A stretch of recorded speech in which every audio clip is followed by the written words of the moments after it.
ഈ വീഡിയോ കാണാത്തവരുണ്ടോ? അതായത് ഇതിൽ പറഞ്ഞിട്ടുള്ളത് നിങ്ങളുടെ കയ്യിൽ ഒരു 12 വോൾട്ട് ആണുള്ളത്, പക്ഷേ നിങ്ങളുടെ കയ്യിലുള്ള സ്പീക്കേഴ്സ് ഈ ടൈപ്പ് ബോർഡ് സൂട്ട് ആകുന്നതാണ്. അതായത് 100 വാട്ട്സോളം സപ്പോർട്ട് ചെയ്യുന്ന ടൈപ്പ് ബോർഡും സ്പീക്കറുമാണ് ഉള്ളതെങ്കിൽ നിങ്ങൾക്ക് അത് 12 വോൾട്ട് വെച്ച് വർക്ക് ചെയ്യിക്കാൻ പറ്റില്ല. നിങ്ങൾക്ക് ഇതിൽ 24 27 അല്ല അതിൽ മേലെ ഏതെങ്കിലും ടൈപ്പ് വോൾട്ടേജ് വേണ്ടി വരും. അപ്പോൾ അങ്ങനെയുള്ളപ്പോൾ ആ 12 വോൾട്ട് ഇങ്ങനെ സിമ്പിളായിട്ട് DC to DC boost converter വെച്ചിട്ട് നമുക്ക് കൺവേർട്ട് ചെയ്തെടുത്തിട്ട് അങ്ങനെയുള്ള 100 വാട്ട്സ് സ്പീക്കർ കിട്ടുന്ന ടൈപ്പ് ബോർഡ് ഉപയോഗിക്കാം എന്നാണ് ആ വീഡിയോയിൽ ശരിക്കും പറഞ്ഞിട്ടുള്ളത്. അപ്പോൾ അതിൽ ആ വീഡിയോയിൽ ഈ ബോർഡ് കാണിച്ച് ഈ സപ്ലൈ കാണിച്ചതിൽ ആളുകൾ ഒരുപാട് പേര് തെറ്റിദ്ധരിച്ചിട്ട് കുറച്ച് കമൻറ്റ്സ് ചെയ്തിട്ടുണ്ട്. അതായത് ഈ ബോർഡ് ഈ ടൈപ്പ് കൺവേർട്ടർ അങ്ങനെയുള്ള ബോർഡിലേക്ക് ഉപയോഗിക്കുമ്പോൾ ഇങ്ങനെയുള്ള ബാറ്ററികൾക്ക് ഹൈ ആംബിയർ പവർ വേണം, എന്നാൽ മാത്രമേ 100 അല്ലെങ്കിൽ 200 ഒക്കെ കിട്ടുള്ളൂ. അതിൽ ആ വീഡിയോയിൽ പറഞ്ഞ് ഒന്ന് ക്ലിയർ ചെയ്യാണ്, ഒന്ന് കൺഫേം ചെയ്യാണ് ഈ വീഡിയോയിൽ. കാരണം ആളുകൾ തെറ്റായിട്ട് ഒന്നും മനസ്സിലാക്കാൻ പാടില്ല. ഞാൻ ഇതിൽ ബാറ്ററി കാണിച്ചപ്പോൾ ഒരുപാട് പേര് ഈ 12 വോൾട്ട് ഈ ടൈപ്പ് ബാറ്ററി ഉപയോഗിച്ചാണ് ആ ബോർഡിലേക്ക് കണക്ട് ചെയ്യേണ്ടത്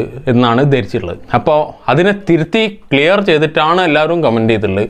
പക്ഷേ ആ വീഡിയോ കാണുന്നവർ തെറ്റിദ്ധരിക്കരുത്. അപ്പോൾ ആ വീഡിയോ ഇനി കാണുന്നവർക്ക് അതിൻ്റെ റിലേറ്റഡ് വീഡിയോ ആയിട്ട് ഞാൻ ഈ വീഡിയോ കണക്ട് ചെയ്യും. കാരണം അതിലെന്തെങ്കിലും തെറ്റിദ്ധാരണ വന്നാൽ അത് തിരുത്താൻ, അത് മനസ്സിലാക്കാനും ഈ വീഡിയോ ഉപകരിക്കും. അതായത് ഇങ്ങനെയുള്ള ഒരു DC boost converter, DC to DC converter, DC to DC inverter എന്ത് വേണമെങ്കിലും നിങ്ങൾക്ക് ഈ ബോർഡിന് പറയാം. അപ്പോൾ ഇങ്ങനെയുള്ള ബോർഡ് കണക്ട് ചെയ്യുമ്പോൾ അതിലേക്ക് നല്ല ആംബിയർ പവറുള്ള ബാറ്ററി കൊടുത്താൽ മാത്രമേ നമുക്ക് 200 500 അങ്ങനെയുള്ള ഔട്ട്പുട്ട് പവർ കിട്ടുന്ന ബോർഡുകൾ കണക്ട് ചെയ്യാൻ പറ്റുള്ളൂ. അല്ലെച്ചാൽ നമുക്ക് അവിടെ ആ ആംബിയറിൻ്റെ ഡ്രോപ്പ് കാരണം നമുക്ക് കൃത്യമായിട്ടുള്ള ഔട്ട്പുട്ട് കിട്ടില്ല. അപ്പോൾ അതിൽ എക്സാമ്പിൾ 12 വോൾട്ട് എന്ന് പെട്ടെന്ന് മനസ്സിലാക്കാൻ വേണ്ടിയിട്ട് ഞാൻ ഈ ബാറ്ററി കാണിച്ചു എന്നുള്ളത് സത്യമാണ്. പക്ഷേ ബാറ്ററി എന്നുള്ള ഒരു വാക്ക് പോലും ഞാൻ അതിൽ പറഞ്ഞില്ല. കാരണം 12 വോൾട്ട് സോഴ്സ് ഏതും ആവാം, 12 വോൾട്ട് SMPS ആവാം, 12 വോൾട്ട് ഇതുപോലെ ബാറ്ററി ആവാം, ഏതെങ്കിലും ബാറ്ററി ആവാം, ഏതൊരു ബാറ്ററി ആയാലും.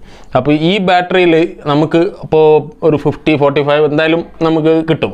ഇതൊക്കെ നമ്മൾ ഉപയോഗിച്ചാൽ അങ്ങനെയൊക്കെ കിട്ടുന്ന രൂപത്തിൽ നമ്മൾ നല്ലൊരു എഫക്റ്റ് തന്നെ നമുക്ക് കിട്ടും ഇങ്ങനെയുള്ള കൺവേർട്ടർ വെച്ച് ഉപയോഗിച്ചാൽ. ഈ ബാറ്ററി പറഞ്ഞാൽ 7H ബാറ്ററിയാണ്.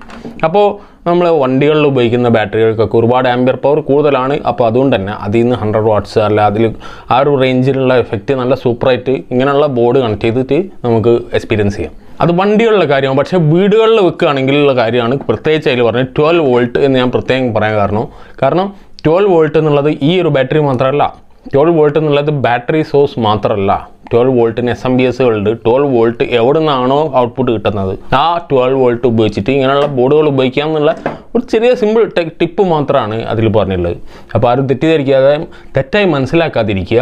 അപ്പോൾ അതിൻ്റെ വ്യക്തമായ അർത്ഥം 12 വോൾട്ടിൽ നിന്ന് കൺവേർട്ട് ചെയ്തിട്ട് അങ്ങനെയുള്ള ബോർഡ് ആ ഒരു ഈ തരം ഇൻവെർട്ടർ ബോർഡുകൾ ഉപയോഗിച്ച് വർക്ക് ചെയ്യിക്കാം എന്നാണ് ആ വീഡിയോയിൽ ഉദ്ദേശിച്ചത്. അപ്പോൾ അതേസമയം ഇങ്ങനെയുള്ളൊരു ബാറ്ററി സിമ്പിൾ ചെറിയ കുഞ്ഞൻ ബാറ്ററി കൊടുത്തിട്ട് അതിൻ്റെ അകത്ത് നിന്ന് 500 അല്ലെ അതിൽ കൂടുതലോ അല്ലെ ഇപ്പോൾ 325 സബ് ഓഫർ 1500 കണക്ട് ചെയ്യാമെന്ന് വിചാരിച്ച് തെറ്റിദ്ധരിച്ചിട്ട് ആരും കണക്ട് ചെയ്യാതിരിക്കുക.